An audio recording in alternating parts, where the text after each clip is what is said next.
हरिओम। नमस्कार मित्रों, स्वागत है आपका शिशुपाल वधम की इस कक्षा में। आइए आरंभ करते हैं आज का अध्ययन। आज हम पुनः 3 श्लोकों को पढ़ेंगे। तो आइए आरंभ करते हैं। तो आज के 3 श्लोक हैं 70, 71 और 72। तो आइए आरंभ से ही 70वें श्लोक से हम आज का अध्ययन आरंभ करते हैं। तो 70वां श्लोक हमारा है, सबाल आसीद्वपुषा चतुर्भुजो मुखेन पूर्णेन्दुनिभस्त्रिलोचनः। सबाल आसीद्वपुषा चतुर्भुजो मुखेन पूर्णेन्दुनिभस्त्रिलोचनः। युवाकराक्रान्तमहिभृदुच्चकैरसंशयं सम्प्रति तेजसा रविः। असंशयं सम्प्रति तेजसा रविः। तो पूर्व प्रसंग से आप विदित हैं कि देवर्षि नारद भगवान श्री कृष्ण के सम्मुख वर्तमान में इसके पूर्व वाले श्लोक में वह शिशुपाल का वर्णन कर रहे हैं। शिशुपाल जिसके नाम से इस ग्रंथ का नाम महाकवि माघ ने शिशुपाल वधम रखा है, तो उसका नाम सर्वप्रथम इससे पूर्व वाले यानी कि 69वें श्लोक में आया था।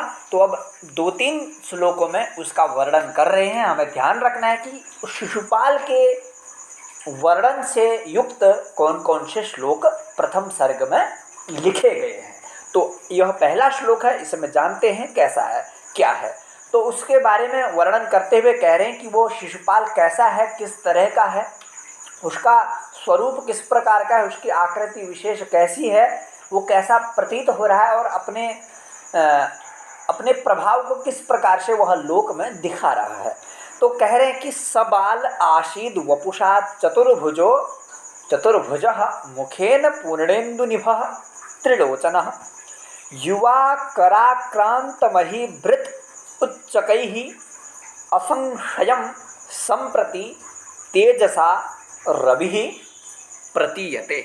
इससे पूर्व वाले में कहा था प्रतीयते सम्प्रति शोप्यसः परैः, कि वो शिशुपाल संज्ञा से प्रतीत हो रहा है। इसमें कहा रवि प्रतीयते। प्रतीयते वैसे अनुवर्तन कर लेना है, अनुवृत्ति लेनी है कि रवि ही सूर्य के समान वह प्रतीत हो रहा है। अब सूर्य के विशेषण और शिशुपाल के विशेषण लग रहे हैं। तो सर्वप्रथम कहा वपुषा सह बालः आसीत्। वो अपने वपुषा यानी कि शरीर से कैसा दिखाई दे रहा था, बाल दिखाई दे रहा, यानी कि बालक सूर्य की तरह है। जिस प्रकार सूर्य प्रातः काल में बड़ा सुंदर बाल्य अवस्था में इस प्रकार से अपनी बालकपन की तरह दिखाई देता है, उस प्रकार अपनी वपुषा से वह दिखाई दे रहा था। वो क्या दिखाई दे रहा था? वपुषा बालः आसीत्, अर्थात वो अपनी शारीरिक स्थिति से बालक था। और कहा चतुर्भुजः मुखेन, और मुख से चतुर्भुज भगवान विष्णु जैसा दिखाई दे रहा था। क्या कहा? मुखेन यानी कि मुख से वह चतुर्भुज आसीत। और चतुर्भुज यानी कि चारों भुजाओं वाला। चारों भुजाओं वाले तो भगवान विष्णु हैं, तो उनके जैसा। कहा कि वह शिशुपाल बाल्यावस्था में शरीर से 4 भुजाओं वाला और मुख से पूर्ण चंद्रमा के समान। ये जो चतुर्भुजः पूरी उसके शरीर के बारे में जुड़ेगा। जैसे वपुषा सह बाल्य चतुर्भुजः, बाल चतुर्भुजः आसीत्। कहने का मतलब है वह बाल्यावस्था में जब वो बालक था तो वह शरीर से चतुर्भुज के समान दिखाई देता रहा। स बाल आसीत् यथा सह शिशुपाल, यदा सह शिशुपालः बालकः आसीत्, बालः आसीत्, तदा सह वपुषा चतुर्भुजः प्रतीयते स्म। तब वह चतुर्भुज के समान दिखाई देता था जब वो बाल्यावस्था में था।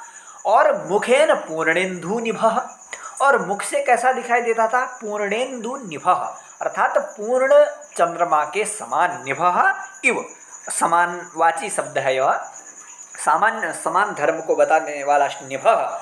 तो पूर्णेन्दु निभः यानी कि पूर्णेन्दु तुल्य सदृश वत, ठीक है। और मुख से पूर्ण चंद्र वाला दिखाई दे रहा था और त्रिलोचन और 3 नेत्रों को धारण करने वाला भगवान शंकर जैसा दिखाई दे रहा था।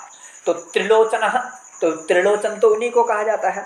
तो 3 नेत्रों वाला था। तो 3 बातें बताई हैं इस श्लोक में कि वह बालकावस्था में चतुर्भुज दिखाई दे रहा था शरीर से, और मुख से चंद्रमा के समान, और त्रिलोचन था, 3 लोचनों वाला वह दिखाई दे रहा था।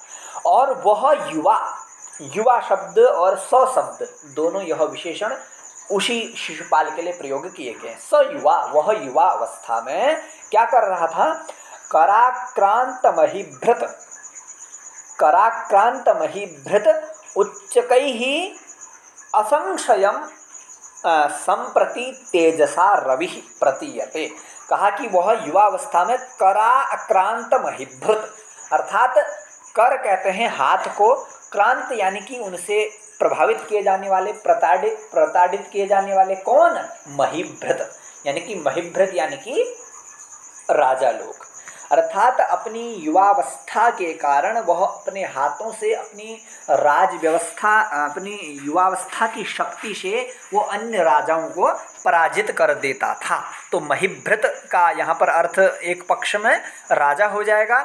और उच्चकैः का मतलब होगा कि अपने अत्यधिक तेजसैः, तेजसा का विशेषण है कि उच्चकैः तेजसा, और तेज भी कैसा था वो? उच्चक, अत्यधिक तीव्र तेजसा संप्रति यानी कि वर्तमान समय में असंशयम यानी कि संशय रहितम, कोई संशय नहीं है जिस बात में, उस कारण से वह संप्रति रवि, वर्तमान समय में वो साक्षात सूर्य ही दिखाई दे रहा था। अब कराक्रांत महीभृत, इस शब्द का यदि द्वितीय हम अर्थ लेते हैं रवि के पक्ष में, तो सूर्य के जो हाथ होते हैं, कर होते हैं, उनको किरण मान लेंगे, और किरणों से आक्रांत प्रभावित जो होते हैं वो महीभृत होते हैं। महीभृत यानी कि पर्वत होते हैं। तो दूसरे पक्ष में, एक पक्ष सूर्य के पक्ष में महीभृत का अर्थ पर्वत कर लेंगे, और शिशुपाल के पक्ष में महीभृत का अर्थ राजा कर लिया जाएगा। तो शिशुपाल तो अपने प्रभाव से, अपने हाथों से अन्य राजाओं को हराता था, राजाओं को परिभूत करता था, और सूर्य अपनी किरणों से पर्वतों को तपाता था। तो वह वर्तमान में शिशुपाल सूर्य के समान ही तेजस्वी, पराक्रमशाली, सूर्य के समान ही तेजयुक्त माना जा रहा था। तो इस श्लोक में वह वर्तमान वास्तविक रूप से तो सूर्य है नहीं, तो कल्पना, एक उत्प्रेक्षा की जा रही है कि वह मानो सूर्य जिस प्रकार से अपने तेज से पर्वतों को आक्रांत कर लेता है, मानो वह भी उस सूर्य की तरह ही अपने हाथों से अपनी राजावस्था की, अपने शासन के बल से अन्य राजाओं को प्रभावित करता था। तो इस प्रकार से यहाँ पर उत्प्रेक्षा की जा रही है। तो उत्प्रेक्षा अलंकार तो स्पष्ट ही है। तो और तृतीय पाद में यहाँ पर एक शब्द के 2 अर्थ हैं, तो इसके अनुसार हम श्लेष भी कह सकते हैं। तो श्लेषानुप्राणित उत्प्रेक्षा है, यहाँ पर श्लेष किंचित है लेकिन उत्प्रेक्षा पूर्ण में है, तो उत्प्रेक्षा अलंकार प्रधानता इसमें होगी। आइए अग्रिम श्लोक देखते हैं। वंशस्थ छंद है ही। स्वयं विधाता सुरदैत्य रक्षसाम् अनुग्रहावग्रहयोर्यदिच्छया, स्वयं विधाता सुरदैत्य रक्षसाम् अनुग्रहावग्रहयोर्यदिच्छया, यदृच्छया दशाननादीन्रभिराद्ध देवता वितीर्णवीर्यातिशयान् हसत्यसौ, वितीर्णवीर्यातिशयान् हसत्यसौ। तो इस श्लोक में उस शिशुपाल के और अत्यधिक पराक्रम को दर्शाया है कि वह इतना पराक्रमशाली था, वो अपने जैसा किसी अन्य को नहीं मानता था। उससे पूर्व में हिरण्यकश्यप और रावण जैसे जो पराक्रमी राक्षस पैदा हुए, उनको देखकर भी वह उनका परिहास किया करता था। इस प्रकार का वर्णन इसमें किया जा रहा है। कहते हैं कि वह क्या था? सुर दैत्य रक्षसाम स्वयं विधाता, वह सुर इत्यादि, दैत्य इत्यादि और राक्षसों का वो क्या था, स्वयं विधाता था। अर्थात स्वयं ही उनका विधान करता था, स्वयं ही उनको शासित करता था। किनको, सुरों को, दैत्यों को और राक्षसों को। तीन तरह के लोगों को बताया, इसलिए बहुवचन कर दिया। सुरश्च दैत्यश्च राक्षसश्च तेषां सुर दैत्य राक्षसाम स्वयं विधाता। अर्थात उन सुरादियों का वह स्वयं विधाता था, स्वयं ही उनको विधि बताता था, स्वयं ही उनको शासित करता था। और किस तरीके से करता था, अनुग्रह अवग्रहयोर, अनुग्रह में और अवग्रह में। अनुग्रह यानी कि उनको प्रेम करने में, प्रसाद करने में, उनसे प्रिय व्यवहार करने में, और अवग्रह यानी कि उनसे निग्रह कर लेने में, उनसे दुष्टता कर लेने में, उनसे शत्रुता कर लेने में। अनुग्रह और अवग्रह दोनों में, यानी कि खुशी में भी और दुख में भी, उन दोनों में वो यदृच्छया, अपनी इच्छा से, यदि उनसे वह प्रसन्न हो रहा है तो भी अपनी इच्छा से, और यदि उनसे वह वैर कर रहा है, दुखी हो रहा है, तो भी यदृच्छया, अपनी इच्छा से वह सुर दैत्य रक्षसाम स्वयं विधाता। तो सरल सा अर्थ है कि वह उन सुर दैत्यादियों में अपनी शासन के अनुसार, अपनी इच्छा के अनुसार वह उनका स्वयं विधाता था, उन पर स्वयं शासन किया करता था।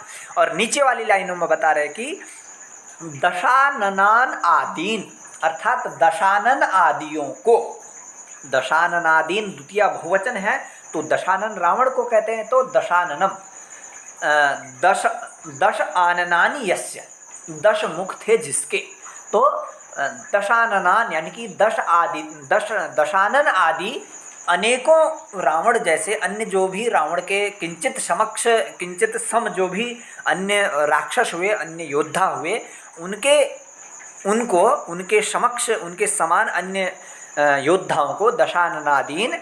और वो कैसे हैं, अभिराध देवता वितीर्ण वीर्यातिशयान। यहाँ पर वीर्यातिशयान नहीं होगा, वीर्य अतिशयान।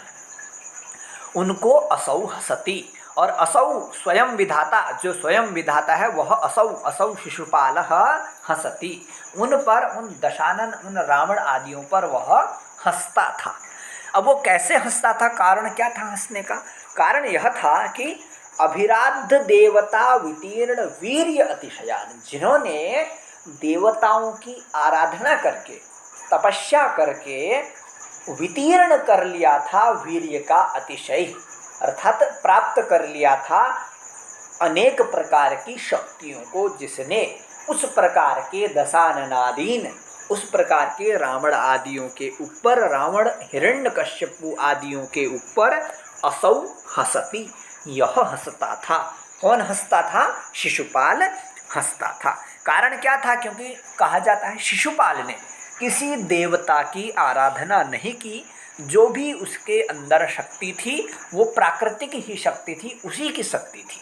क्योंकि पूर्व में तो जो रावण इत्यादि उसने भगवान शंकर को, ब्रह्मा को, विष्णु को, सभी को प्रसन्न करके, तप करके अनेकों शक्तियों को उनसे प्राप्त कर लिया था। तो इसलिए वो उतने पराक्रमी राजाओं का, जो पूरे संसार का एकमात्र विद्वान रावण माना जाता था, उसके ऊपर भी वो हंसता था। हंसता क्यों था, क्योंकि उन्होंने किसी से बल को, किसी से शक्ति को प्राप्त किया था, और शिशुपाल ने किसी से शक्ति को प्राप्त नहीं किया था। यही कारण था उसका उन पराक्रमियों पर, उन विश्वविख्यातों पर हंसने का। तो असौ हसति, तो इसलिए वह आराधित देवताओं के द्वारा दिए गए अतिशय पराक्रम वाले दशाननादियों के ऊपर हंसता था। अभिराध्य देवता यानी कि आराधित देवता, जो आराधित कर दिए गए हैं। और वितीर्ण, वितीर्ण यानी कि जिन्होंने देवताओं के द्वारा वितीर्ण बांटा गया है, प्राप्त उसको दिया गया है, क्या, वीर्य यानी कि पराक्रम। और कैसा है वो, अतिशय, अत्यधिक मात्रा में। तो इस प्रकार से देवताओं से प्राप्त किए हुए, उन देवताओं से प्राप्त किए हुए शक्तियों वाले उन रावण आदियों के ऊपर वह जो सुर दैत्य आदियों का स्वयं विधाता था, वह शिशुपाल उनके ऊपर हंसता था। तो इस श्लोक में यदि हम अलंकार का जिक्र करें अलंकार इसमें कौन दिखाई दे रहा है, तो यदि भावार्थ के अनुसार स्पष्ट यही हो रहा है, इसने शिशुपाल को, इसमें महाकवि माघ ने शिशुपाल को रावण से, हिरण्यकश्यप इत्यादियों से, सुर दैत्य राक्षस इत्यादियों से उच्च बता दिया है, जबकि वह उनसे ऊंचा नहीं है, उसको नष्ट कर दिया गया है। तो यदि उसको और अधिक बड़ा चढ़ाकर बोल दिया है तो स्पष्ट रूप से इसमें व्यतिरेक अलंकार है। यदि यहाँ पर शिशुपाल को कम बताया जाता तो व्यतिरेक नहीं होता। यदि उपमान को कम किया जाए, उपमेय को और अधिक बढ़ा दिया जाए, तो उपमेय को और उत्कृष्ट अतिशय रूप से जिसका वर्णन कर दिया जाए तो वहाँ पर व्यतिरेक अलंकार होता है। आइए आज का अग्रिम श्लोक देखते हैं। बलाबलेपादधुनापि पूर्ववत् प्रबाध्यते तेन जगज्जिगीषुणा। बलावलेपादधुनापि पूर्ववत् प्रबाध्यते तेन जगज्जिगीषुणा। शतीव योषित् प्रकृतिः सुनिश्चला पुमांक्षमभ्येति भवान्तरेष्वपि। यदि आप इस साल यूपी पीजीटी की परीक्षा दिए हैं तो आप सभी जानते ही होंगे, यह परीक्षा में पूछा गया श्लोक है, तो इससे यह अत्यधिक महत्वपूर्ण श्लोक माना जा सकता है। इसकी हमें तैयारी अच्छी प्रकार से कर लेनी चाहिए। इस पर अलंकार पूछा गया था कि इस श्लोक में अलंकार कौन है, तो आज आप सभी के समक्ष में स्पष्ट करूंगा कि इसमें अलंकार दृष्टांत नहीं अर्थांतरन्यास अलंकार है। किस प्रकार से है तो आइए देखते हैं। तो इसमें उसी शिशुपाल के वर्णन क्रम में ही माघ कहते हैं कि क्या कहते हैं, बलावलेपात अधुनापि पूर्ववत तेन जगज्जिगीषुणा प्रबाध्यते। कह रहे हैं कि पूर्ववत, पहले की तरह, अर्थात उसी शिशुपाल ने जैसे अपने पूर्व जन्मों में रावण हिरण्यकशिपु आदि के पूर्व जन्मों में बलावलेपात यानी कि अपने बल पराक्रम के लेप से, बल पराक्रम की युक्तता से आज भी जिस प्रकार उसने पहले समस्त तीनों लोगों को परेशान कर दिया था, उनके ऊपर अपने घमंड इत्यादि को बढ़ा दिया था, पूर्ववत उसी प्रकार जगत जिगीषुणा, उस जगत को जीतने की इच्छा वाले के द्वारा तेन शिशुपालेन प्रबाध्यते, आज भी कह प्रबाध्यते, इदम जगत प्रबाध्यते, यह जगत आज भी प्रबाधित किया जा रहा है, कष्टमय बनाया जा रहा है। कथम, पूर्ववत, पहले की तरह है। तो कह रहे हैं कि जय की इच्छा करने वाला वह शिशुपाल बल के अभिमान से, बलावलेपात अर्थात बलस्य अभिमानेन, बलस्याभिमानात, बल के अभिमान से, बलावलेपात अर्थात बल रूपी अभिमान होने के कारण सह पूर्ववत अधुना अपि, वह पहले की तरह आजकल भी, अधुना अपि आजकल भी, जगत जिगीषुणा, वही तेन जगत जिगीषुणा, उस जगत को जीतने की इच्छा वाले के द्वारा जगत प्रबाध्यते। ठीक है, तो यह जगत प्रबाधित किया जा रहा है, कष्टमय किया जा रहा है, पीड़ित किया जा रहा है। कैसे? जैसे पहले किया जा रहा था वैसे अभी भी किया जा रहा है। तो इस प्रकार बताया। अब नीचे वाले लाइन में अर्थांतरन्यास करते हैं कि शतीव योषित प्रकृति सुनिश्चला पुमांक्षमभ्येति भवान्तरेष्वपि।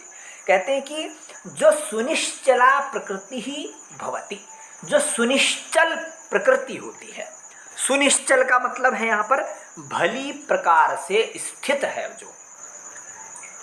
जो चंचल नहीं है, सुनिश्चल है, निश्चल, चल नहीं निश्चल है, अर्थात जो चंचल नहीं है वो कौन है? प्रकृति है, यानी कि जो स्वभाव है वो सुनिश्चला प्रकृति ही भवांतरेषु अपि, क्या करती है वो? भवांतर में, भवांतर में यानी कि परलोक में भी और इहलोक में भी, अर्थात पूर्व वाले जन्म में भी, परलोक में भी, पर वाले जन्म में भी पुमांशम, उस पुरुष को पुमांशम योषित सती इव अभ्येति, अर्थात योषित यानी कि सती, पतिव्रता, स्त्री के समान, योषित का होगा पतिव्रता और सती का अर्थ होगा स्त्री, यानी कि सतीव योषित एव, अर्थात जो पतिव्रता स्त्री होती है उस पतिव्रता स्त्री के समान वह प्रकृति सुनिश्चला पुमांसम अभ्येति भवांतरेषु अपि।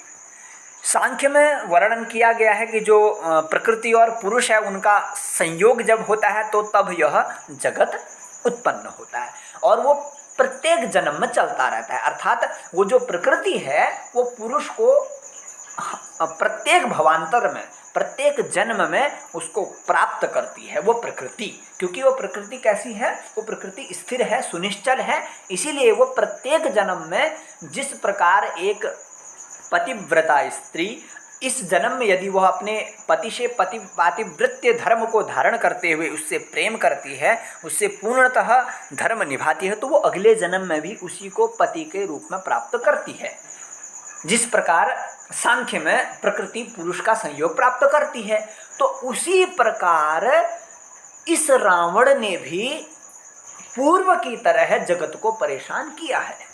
तो इस प्रकार से ऊपर वाली जो विशेष पंक्तियां हैं, जो सामान्य पंक्तियां, ऊपर वाली जो सामान्य पंक्तियां हैं, उसका जो नीचे वाली पंक्ति है वो क्या कर रही है, समर्थन कर रही है। तो जहाँ विशेष का सामान्य के द्वारा या सामान्य के द्वारा विशेष का समर्थन किया जाता है तो वहाँ पर अर्थांतरन्यास होता है।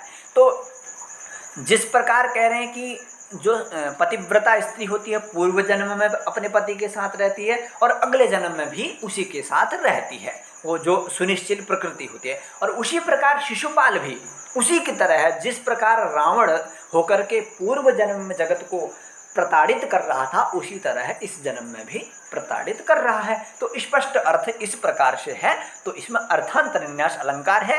तो अलंकार को बताने के साथ साथ हमने इसका पढ़ने का भी अभ्यास कर लिया है।